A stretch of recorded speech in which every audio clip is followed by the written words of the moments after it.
Selamat pagi Bapak Ibu dan Saudara yang dikasihi Tuhan Yesus. Bertemu kembali dengan Embun Surgawi pada pagi hari ini. Mari kita akan merenungkan firman Tuhan bersama-sama pagi hari ini yang terambil dari kitab Lukas pasal yang ke-8 ayat yang ke-40 sampai 43. Demikianlah bunyi firman Tuhan. Ketika Yesus kembali, orang banyak menyambut dia sebab semua menanti-nantikan dia. Maka datanglah seorang bernama Yairus. Ia adalah kepala rumah ibadat.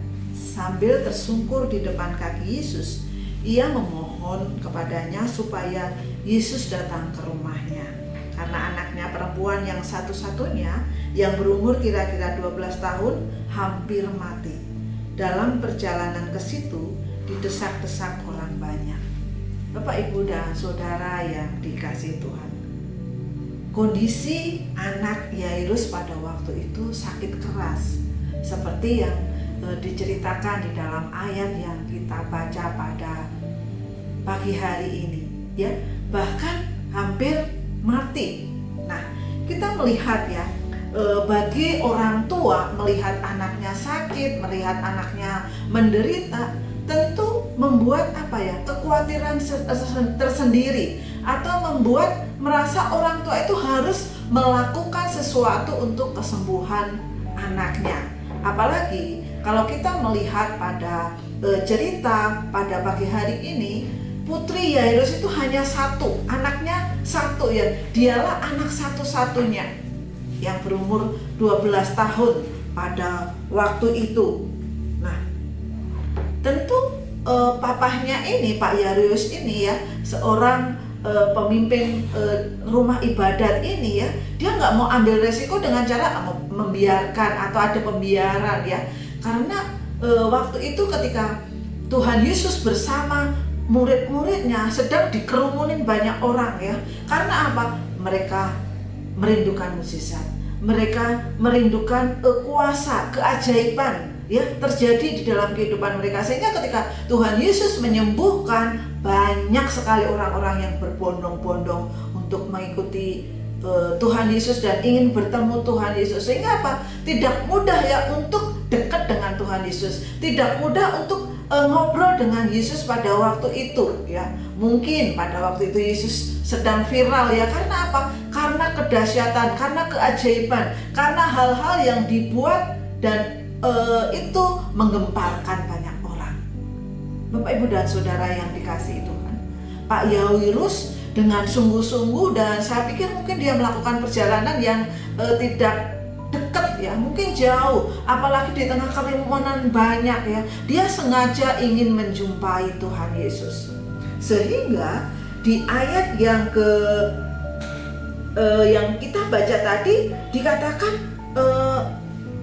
anakku sedang sakit, boleh nggak datang ke rumahku? Boleh nggak melihat ke rumahku? Ya, Bapak, Ibu, dan Saudara yang dikasihi Tuhan Yesus, kita melihat, ya, bagaimana imannya Yairus tadi, ya, karena pikirnya ketika aku datang kepada Tuhan Yesus, ketika aku ingin Tuhan Yesus datang ke rumahku, pasti anakku sembuh, ya. Tapi masalahnya, Bapak, Ibu, dan Saudara yang kasih Tuhan, pada waktu itu ada seorang perempuan yang juga sedang mengalami sakit pendarahan 12 tahun. Sehingga perempuan tadi berpikir, asal ku jamah jubahnya pasti aku akan sembuh. Dan ketika perempuan itu menjamah jubah Tuhan Yesus, dan seketika itu juga sembuhlah dia. Nah, hal ini membuat apa? Waktu yang seharusnya mungkin Tuhan Yesus datang ke rumah Pak Yairus ini menjadi apa? Tertunda, ya, sehingga ada bagian atau seseorang dari keluarga Pak Yairus itu datang ketemu dengan Tuhan Yesus, mengatakan nggak usah datang lagi ke rumah. Karena apa? Karena anaknya Pak Yairus itu sudah mati. Bagaimana perasaan Pak Yairus ini? Ya, bagaimana dia mendengar berita yang ini sangat menyedihkan baginya, ya. Tetapi kita melihat bagaimana iman Yairus yang luar biasa tadi. Dan ketika ada penundaan seperti itu, ya, Tuhan Yesus tetap berkata, ya, bahwa apa? Jangan ia tidak mati ya, tetapi ia hanya tidur. Ya, sebelumnya Tuhan katakan jangan takut, percaya saja dan anakmu akan selamat.